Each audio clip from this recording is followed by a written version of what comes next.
Audio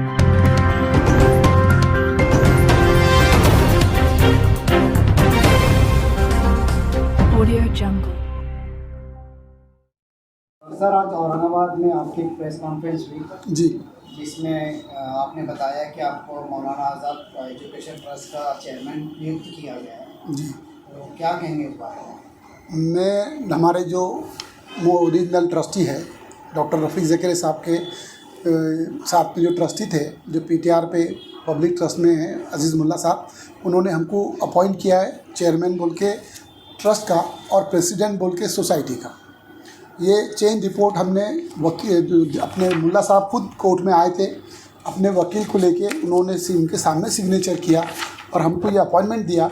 ये इसकी original copy आपको बता रहा हूँ। ये है मुल्ला साहब का अपॉइंटमेंट लेटर, ये उनकी ओरिजिनल सिग्नेचर, ये मेरा अपॉइंटमेंट।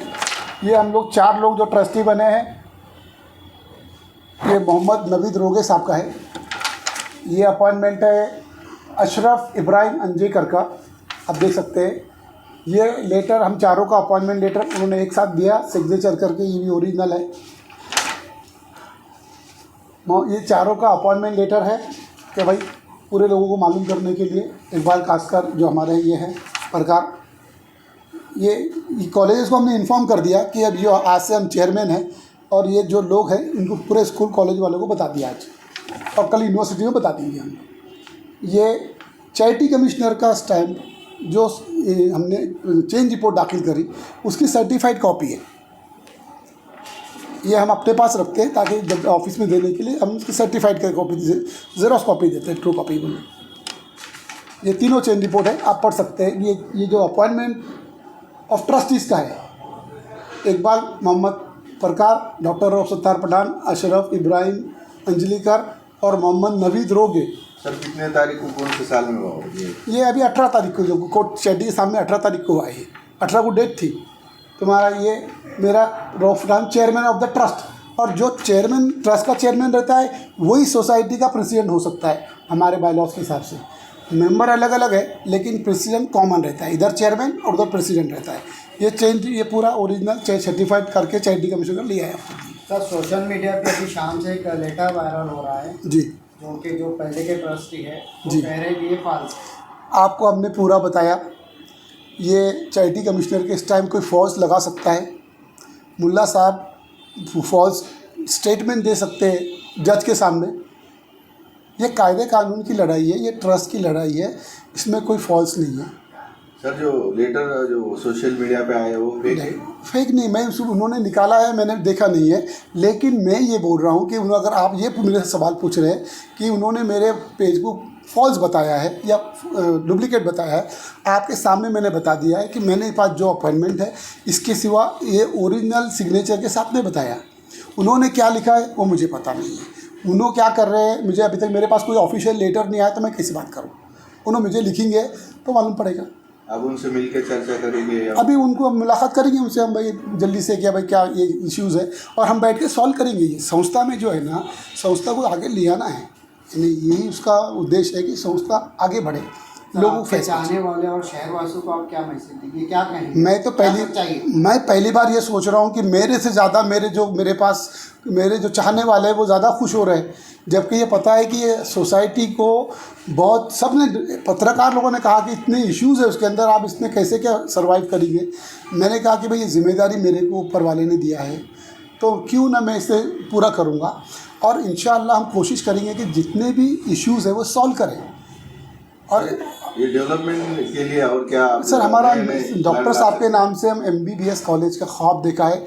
इंशाअल्लाह हम 2 साल के अंदर उसकी बुनियाद डाल देंगे और हम राष्ट्रपति को बुलाएंगे, फरीद ज़कीरिया साहब को अमेरिका से बुलाएंगे स्पेशली, और रफ़ीक ज़कीरिया के साहब के नाम से एक स्कॉलरशिप भी हमने डिक्लेयर करी। आपने सुना होगा कि 50 लाख रुपए साल का जो गरीब बच्चे होते हैं ज़कात फंड से हम उनको स्कॉलरशिप देंगे। सर, ये पूरी दुनिया में ये कॉलेज का नाम है, पूरी दुनिया से बच्चे पढ़ने आते हैं, क्या मैसेज देंगे पूरे दुनिया? मैं चाहता हूं जो लोग जहां पर भी है ये इदारे को वापस लाने के लिए हमारे साथ में आए, हमारे साथ में काम करें। इसका वक़ार जैसा हमारे टाइम पे था, मैं वहाँ का स्टूडेंट हूँ, मैंने वहीं से पढ़ा है। मेरे पास 75,000 रुपये फ़ीस नहीं थी, वही डॉक्टर मज़न मोइनुद्दीन ने माफ़ करने के लिए हम खड़े रहते थे। उसका एहसास मेरे को है कि मेरा कोई बच्चा फ़ीस के लिए उस इदारे से वापस नहीं जाए। और जो लोग मेरे को सुन रहे हैं पूरी दुनिया में, इस इदारे से इंस्टीट्यूट है, हम सब कंट्रीब्यूट करेंगे इसके अंदर और इदारे को ऊपर लेके आएंगे, फाइनेंशियली भी लेके आएंगे और उसको एकेडमिकल जैसा नाम था, अभी ए बी ग्रेड आया हमारे बी नैक में मिला, इंशाल्लाह अगले साल हम उसको जब भी नैक होगा हम उसको A+ बनाने की कोशिश। सर, मौलाना आज़ाद एक एजुकेशन के अंदर बहुत बड़ा नाम है जी। क्या इसके अंदर राजनीति घुस गई है? बिल्कुल नहीं, राजनीति हो रही है? बिल्कुल राजनीति नहीं खुली हो रही है। सब पढ़े लिखे लोग हैं और ये ट्रस्ट में जो पुराने ट्रस्टी थे वो भी हमारे साथ में ही है, लेकिन जो टेक्निकल जब इश्यूज़ हैं हम मिलकर सॉल्व करेंगे इसको। और हम इसमें कोई राजनीति नहीं होगी, कोई पॉलिटिकल आदमी नहीं आया इसके अंदर, ये बात याद रखें। जितने भी ट्रस्टी है समाज सेवक है, मेरा कोई पॉलिटिकल इंटेंशन था ना है न रहेगा। सिर्फ मेरे को समाजी में अपनी पूरी लाइफ एजुकेशन को दिया। मैंने 35 साल B.Ed कॉलेज में पढ़ाया। मैं MSc M.Ed फिजिक्स हूँ, PhD हूँ एजुकेशन में। मैनेजमेंट डॉक्टर रफ़ी ज़करिया ने मुझे पैसे दिया था, 99 में अमेरिका भेजा था कि तुम लीडरशिप का कोर्स करके आओ।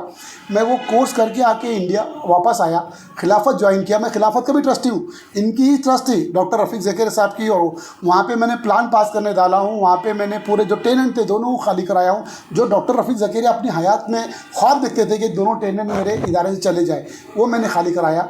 अब वो इदारे में बम्बई के इंशाअल्लाह हम लोग काम चालू करने वाले हैं और उसकी भी बिल्डिंग बहुत जल्दी शुरू होने वाली है। सब ये कॉलेज को ज़्यादा डेवलपमेंट करने के लिए सरकार से क्या क्या मदद की जरूरत पड़ेगी?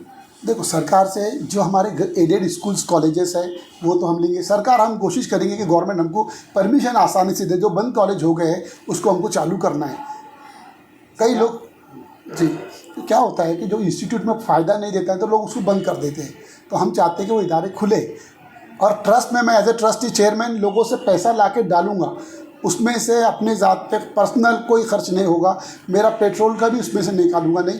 आप भी दुआ करना कि मेरे को आखिर दर तक यही कायम रहे और मैं किसी को कोई बुरा नहीं बोल रहा हूँ, सब ने अच्छा काम करे। जो भी है मैं सब सॉल्व करके इंशाल्लाह हम जल्दी मिलेंगे। क्या आगे कोई आपकी नियुक्ति हुई क्या डॉक्टर रफ़ीक ज़करिया के नक्शे कदम पे आप काम करें? साहब उनके ही नक्शे कदम पे किया। उन्होंने मुझे बम्बई लेके गया था यहाँ से 94 में, 3000 रुपये की पगार दी, लेक्चरर बनाया ऑल इंडिया खिलाफत कमेटी में, 8 साल रखा। 9 साल काम करने के बाद मैंने खुद की सोसाइटी बनाई, खुद के कॉलेजेस बनाए, कई कॉलेजेस को कंसल्टेंसी मदद की। मैं एजुकेशन में ही पैदा हुआ, मेरी लाइफ टीचर, मैं बेसिकली टीचर हूँ। मैं लोगों को समझाता कोशिश करता हूँ कि कौम आगे बढ़े, लोग आगे बढ़े, देश आगे बढ़े। आज ये हो गया कि हम देश को कैसा कंट्रीब्यूट कर सकते हैं। शहरवासी को क्या पैगाम दें? शहरवासियों को ये देंगे कि आपका शुक्रिया, आपने जो मुझे प्यार और खुलूस दिया, और वादा करता हूँ कि मेरे ज़ात से किसी को कोई नुकसान नहीं होगा, इदारे का भला होगा और मेरे आखिरी दम तक के मैं इदारे के लिए काम करता रहूँगा इंशाअल्लाह। खुदा हाफिज़। पूरा नाम? Doctor Rauf Sattar Pathan, chairman Maulana Azad education trust and president Maulana Azad education society.